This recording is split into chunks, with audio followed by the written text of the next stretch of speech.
এই মুহূর্তে এই নিউজটাকে আপনারা অনেকেই ব্রেকিং নিউজ হিসেবেই দেখতে পারেন। লিওনেল মেসিকে নিয়ে আলোচনাটা হচ্ছিল বিশ্বকাপের পর থেকে যে তিনি পরের বিশ্বকাপেও খেলবেন কিনা। দ্য ওয়ে হি পারফর্ম, তিনি 4টা অ্যাসিস্ট করেছেন, 8টা গোল করেছেন এবং ফাইনাল ম্যাচেও লাস্ট মোমেন্ট পর্যন্ত লিওনেল মেসি তার বেস্ট ট্রাইটা করেছেন, ফাউলের শিকার হয়েছেন এবং সেই ফাউলসগুলোকে আসলে কি কারণে ওই সময়টায় কর্তব্যের মধ্যে রেফারি নেয় নাই সেটা নিয়েও যথেষ্ট বিতর্ক রয়েছে। সো এই 39 পেরোনো Lionel Messi at the age of 43, যেখানটায় বিশ্বকাপটা হবে স্পেনে এবং জয়েন্টলি এটার সাথে মরক্কো থাকবে, পর্তুগাল থাকবে, সেই বিশ্বকাপে খেলার মতো অবস্থায় 4 বছর পরে থাকবেন কিনা সেই আলোচনাটা হচ্ছিল। এমন আলোচনাও হচ্ছিল যে লিওনেল মেসির যে ছেলে, বড় ছেলে, তিনিও আর্জেন্টিনার হয়ে আর্জেন্টিনার ন্যাশনাল টিমের জার্সিতে পরের বিশ্বকাপে অ্যাপেয়ার হতে পারেন। and if it happens, then Lionel Messi এবং থিয়াগো মেসি একসাথেই পরের বিশ্বকাপ খেলবেন। গত 2-3 দিন পর্যন্ত এই ডিসকাশনটা চলছিল। আজকে হুট করে যে খবরটা এসেছে সেটা অনেকটাই আমার কাছে মনে হয় যে একটা ধাক্কা। বিশ্বকাপ শেষ হয়েছে, আপনারা সবাই জানেন যে 22 তারিখে, এবং আজকে জানানো হচ্ছে 20 তারিখে, দুঃখিত, লিওনেল মেসি তিনি তার অবসরের পরিকল্পনা, ফুটবল থেকে অবসরের পরিকল্পনা করে ফেলেছেন। লিওনেল মেসি ফুটবলকে চিরতরে বিদায় জানানোর যে পরিকল্পনা করে ফেলেছেন এবং সেটা already AFA, Argentine football federation বা অ্যাসোসিয়েশন, তারা এই ব্যাপারটা নিয়ে শেষ মুহূর্তে লিওনেল মেসিকে কিভাবে ফুটবল থেকে, ফুটবলের গডকে কিভাবে ফুটবল থেকে বিদায় জানানো যায় সেই প্রিপারেশন শুরু করে দিয়েছে।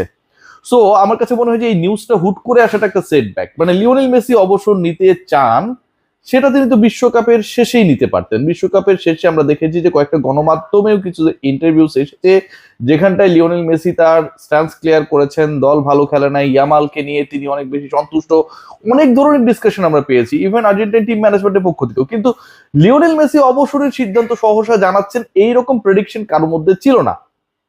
সেই সিদ্ধান্তটা আজকে এসেছে। সেই সিদ্ধান্তর ব্যাপারে আর্জেন্টাইন ফুটবল অ্যাসোসিয়েশন তারা কাজ করা শুরু করে দিয়েছে এবং লিওনেল মেসি আর ফুটবলে থাকছেন না, এই খবরটা মোটামুটি অফিসিয়াল হয়ে গেছে। আর্জেন্টিনার বিশ্বকাপের ফাইনাল হার লিওনেল মেসির হুট করে অবসরের সিদ্ধান্ত জানানো অনেকগুলো ষড়যন্ত্র তত্ত্বকে উস্কে দিচ্ছে এবং সেই ব্যাপারগুলোকে আসলে অ্যাভয়েড করার সুযোগ খুব একটা নেই। হ্যাঁ, অনেক রিউমার্স হয় যখন কোনো দল পরাজিত হয়, যখন কোনো দল জিতে যায়, বাট সেই রিউমার্স গুলোর ক্ষেত্রেও কিছু কিছু ক্ষেত্রে কিছু ভ্যালিড গ্রাউন্ডস কিন্তু থেকে যায়, যেগুলো রিউমার্স গুলোকেও আসলে রিয়েলিটির সাথে কানেক্ট করতে হেল্প করে। যেই পয়েন্টগুলো নিয়ে আলোচনা হয়েছে সেটার মধ্যে অন্যতম গুরুত্বপূর্ণ পয়েন্ট সেটা হচ্ছে যে ওই যেই ম্যাচটায় লাস্ট 10 মিনিটসে আর্জেন্টিনা অলমোস্ট 2-3টা গোল দিয়ে দিয়েছিল এবং পাউ কুবার্সি যেই গোলটা অসম্ভব দক্ষতার সাথে যেভাবে আটকেছিলেন, জাস্ট গোল লাইন থেকে 1-1.5 ফিট আগে, অলমোস্ট গোল হয়েই যাচ্ছিল, বলা হচ্ছে ওই বলটা গোল লাইন অতিক্রম করেছিল এবং স্পেনের জয় নিশ্চিত করার জন্য সেটাকে রিচেক করা হয় নাই। গোল লাইন যদি বল অতিক্রম করে সেটার একটা শ্যাডো ক্রিয়েট হয় এবং অনেকেই দাবি করছেন, যারা এই ষড়যন্ত্র তত্ত্বগুলোকে নিয়ে আসলে ডিসকাশন করছেন, যে ওইরকম একটা শ্যাডো নাকি ক্রিয়েট হয়েছিল, that the ball it cross the গোলবার। So এরকমটা যদি হয়ে থাকে এবং সেটা যদি রিচেক করা না হয়, this is a very valid point. এমনও আলোচনা রয়েছে যে আর্জেন্টিনা ফুটবলার যারা, তাদের যে পরিবারের সদস্যরা, মানে এরকম একটা হাই ভোল্টেজ ম্যাচ, একটা বিগ ম্যাচ, ডেফিনেটলি এর আগের ফাইনালে আমরা কি দেখেছিলাম? এর আগের ফাইনালে আমরা দেখেছিলাম এবারে না থাকা আনহেল ডি মারিয়ার ফ্যামিলি ছিল, লিওনেল মেসির ফ্যামিলি ছিল এবং তারা বিশ্বকাপ জয়ের পরে পুরো পরিবার নিয়ে সেই উৎসবটা করেছিল কাতারে, রাইট? সো যেই দলের ফুটবলারদের সেই এক্সপেরিয়েন্সটা আছে টু টেক দ্য প্রেশার, তাদের ফ্যামিলি মেম্বার গ্যালারিতে থাকলেও যে প্রেশারটা ক্রিয়েট হয়, এক্সপেকটেশন ক্রিয়েট হয়, সেটাকে হ্যান্ডেল করার, এবার সেই এক্সপেরিয়েন্সড ফুটবলাররা, সেই এক্সপেরিয়েন্স টিমের ফুটবলাররা, they didn't allowed their family members in the stadium. ভোজিনহার ফ্যামিলিকে লিওনেল মেসি হিউজ টাকা খরচ করে, ডলার খরচ করে টিকিটের ব্যবস্থা করে দিয়েছে। বাট আমরা বড় ফুটবলারদের অথবা ফুটবলারদের যারা আর্জেন্টিনার প্রাণ ভ্রমরা ছিল তাদের ফ্যামিলি মেম্বারদেরকে দেখিনি কেন?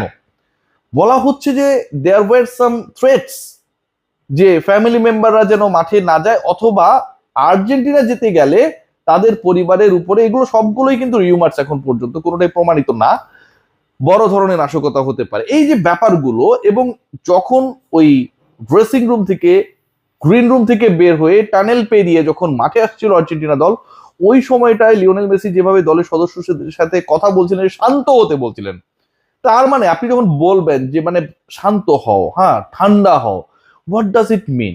মানে কেউ না কেউ অশান্ত ছিল, অথবা কেউ না কেউ কোনো একটা পক্ষ অশান্ত করেছিল। আমি শান্ত হতে বলবো কখন? আমি কাউকে কখন কুল ডাউন করব? যখন তিনি কোনো একটা হিটেড আর্গুমেন্টের মধ্য দিয়ে যাবেন, হিটেড টকিংস এর মধ্য দিয়ে যাবেন। এরকম একটা সিচুয়েশন ক্রিয়েট না হলে কিন্তু আপনি রিফ্লেকশনে কাউকে বলবেন না ভাই কুল ডাউন, চুপ হও, আমাদের খেলায় ফোকাস করো। নিশ্চয়ই কিছু একটা ঘটেছিল। What actually happened? ওই সময়ের যে ব্রেকটা, ওই 18-20 মিনিটের মধ্যে কি হয়েছিল সেটার কিন্তু প্রপার ব্যাখ্যা আমরা পাইনি। ফুটবলাররা বিচ্ছিন্নভাবে তার ফ্যামিলি মেম্বার এরে ওরে বলেছে যে না তেমন কিছু হয়নি কেন, কিন্তু সেটা তো আসলে সেই উত্তরটা দেয় না। জিয়ানি ইনফান্তিনো আপনারা সবাই জানেন যে পরের ওয়ার্ল্ড কাপ পর্যন্ত ফিফার প্রেসিডেন্ট থাকবেন এবং পরের 4 বছরের জন্য তাকে দায়িত্ব দেওয়া হচ্ছে, এবং এটার কোনো প্রতিদ্বন্দ্বী নেই, সবাই হচ্ছে তাকেই চায়। এখানটা ইউরোপের একটা বড় সমর্থন, very important, cause he is also from the Europe. So UEFA and ইউরোপের সমর্থন নেওয়ার জন্য আর্জেন্টিনা জিতবে না, স্পেন জিতবে, এরকম নাকি একটা ডিলস হয়েছে, এবং সেই আলোচনাটাও রয়েছে, সেই ডিসকাশনটাও রয়েছে যে এরকম একটা ঘটনা ঘটলে ঘটতেও পারে, যেটা আগেই হয়ে গেছে, পুরোটাই সেট আপ ছিল। We don't know actually what happen. Lionel মেসির অবসর, হুট করে অবসরের সিদ্ধান্ত, এফ এর তড়িঘড়ি করা, এবং যিনি আর্জেন্টিনা ফুটবল ফেডারেশনের প্রেসিডেন্ট, ডিউরিং দ্য ম্যাচ, যখন ম্যাচ চলছিল ফাইনাল, ওই সময়টাই নাকি তাকে গ্রেফতার করারও একটা পরিকল্পনা ছিল, এবং সেই ব্যাপারটা আর্জেন্টিনার ড্রেসিং রুম পর্যন্ত পৌঁছেছে। আপনি গুগল করতে পারেন, সার্চ করতে পারেন, আমি যে তথ্যগুলো দিচ্ছি একটাও ভুল না, প্রত্যেকটাই এখন পর্যন্ত যেই ডিসকাশন গুলো হচ্ছে, যেই পয়েন্টস এর উপরে এই বিতর্কগুলো চলছে, সেটার উপর ভিত্তি করে। So if this things happened, কেন এতগুলো ঘটনা একসাথে ঘটলো, কি কারণে ঘটলো, সেগুলোর কিন্তু তদন্ত দাবি রাখে। And the most significant part is that, আপনাদের সাথে যদি আমি শেয়ার করি, সেটা কিন্তু অ্যাভয়েড করার সুযোগ নেই। বিশ্বকাপের 2 ম্যাচে বেটিং সন্দেহে, অন্তত 2টা ম্যাচে বেটিং, মানে আমরা ক্রিকেটে যেটাকে ফিক্সিং বলি, এরকম একটা ঘটনার ব্যাপারে একটা সন্দেহ তৈরি হয়েছে, এবং সেটার জন্য তদন্ত তৈরি হয়েছে, তদন্ত কমিটি গঠন করার একটা অবস্থা তৈরি হয়েছে। সেই তদন্তটা করা হচ্ছে স্পেনের এগেনস্টে, যারা ওয়ার্ল্ড চ্যাম্পিয়ন আর্জেন্টিনাকে 1-0 গোলে হারিয়েছে। এরকম একটা তদন্ত বা ইনকোয়ারি যখন ফুটবলের সর্বোচ্চ সংস্থা তারা কন্ডাক্ট করবে, এবং এরকম একটা নিউজ যখন লিক আউট হবে এগেইনস্ট দ্যাট টিম যারা বিশ্ব চ্যাম্পিয়ন হয়েছে, এবং তাদের এগেইনস্টে এলিগেশনটা হচ্ছে বেটিং এর এলিগেশন, মানে সিরিয়াস ভয়াবহ violations of the norms and philosophy of football, এটাকে কোনোভাবেই ছোট করে দেখার সুযোগ নেই, cause this decision has come from the FIFA. যেই ফিফা এরকম সিদ্ধান্ত জানাতে পারে, তার মানে এটার ব্যাকগ্রাউন্ড রয়েছে, এটার পেছনে রিজনস রয়েছে। Let's see what happen. But Lionel মেসিকে আমরা পরের বিশ্বকাপে দেখছি না, এটা decided and all set to his retirement. তাকে টাটা গুড বাই বলার জন্য AFA they are ready. Let's see কিভাবে, কার বিপক্ষে, কোন পদ্ধতিতে লিওনেল মেসি তার ফুটবলীয় ক্যারিয়ারকে বিদায় জানান। সবাই ভালো থাকবেন।